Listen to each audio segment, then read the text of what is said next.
Casey. Transcription number 2. I should like now to make a few observations on the budget. This budget marks a turning point in the history of our country. It is no use attempting, as some of my friends have done, either to deprecate the budget very strongly or to suggest that we are not witnessing a new revolution in our methods of physical training and technique. I want it to be quite clearly pointed out to my friends that we are now facing the lean years of Indian finance. Hitherto, we had revenue surpluses which were a form of public saving and which were meant to be utilized for capital development. Hereafter, this form of revenue surplus would not be available. We have therefore to find out ways and means of implementing our great program of national reconstruction at minimum cost. My point is that the deficit on revenue account would be of the order of about rupees 19 to 20 crores. Here, let me point out that I do not agree with those of my friends in the finance department who have attempted to suggest that rupees 9 or 18 crores which are obtained from Pakistan should be put to the revenue side of the budget.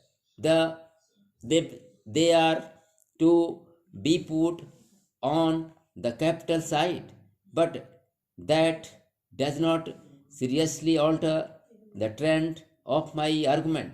What I am suggesting is that we would have to be prepared for a deficit of a much higher order even on the revenue side.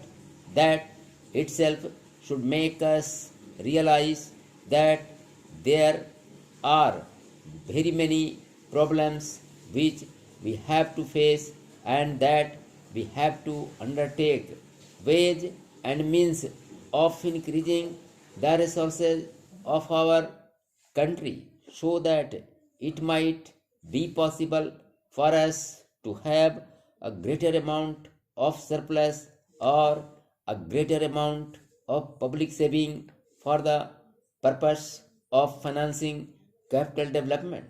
The finance minister, in the course of his speech, Mr. Deputy Minister pointed out that the deficits during the past 2 years were of the order of rupees 83 crores.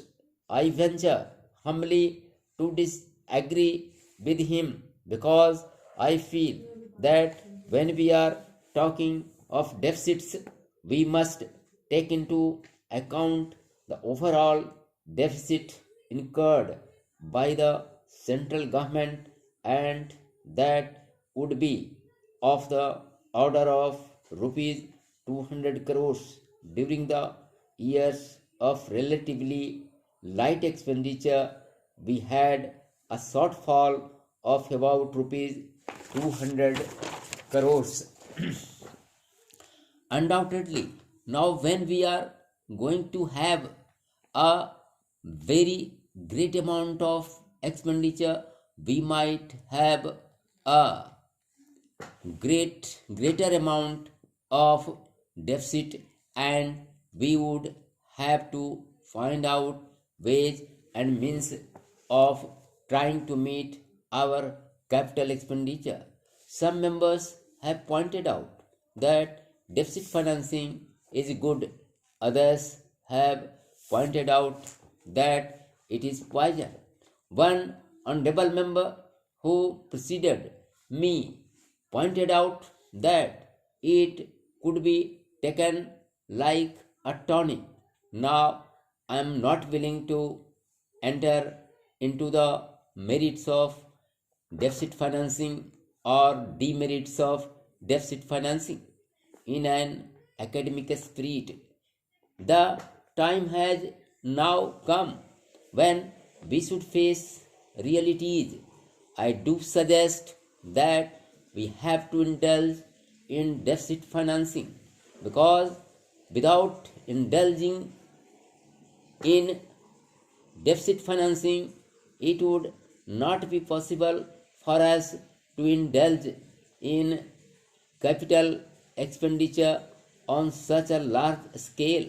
But when we are talking of the scope of deficit financing, I would like to place before the House and the Finance Minister the two great limitations which face us. The first limitation that faces us is that concerning the internal price level. The Honorable the Finance Minister referred to the cost of living. He said that he was going to keep a watch over the cost of living so that it may not shoot up within a short period and make a mess of the plans of capital development. But there is another limitation which has also to be borne in mind, a limitation which has not received as much notice as it should have done in all the discussions that have taken place on deficit financing. That limitation is the external limitation or the limitation which arises on account of our balance of payments position. I think this is as important, Mr. Deputy Speaker, as the internal price level, and I should like to elaborate that particular point a bit more because I feel that a time will shortly arrive when we might have either to reconsider our policy or might even have to leave the Sterling Club of which we are a member. The second serious limitation is as serious as the first. What would be the consequences of deficit financing on our balance of payments?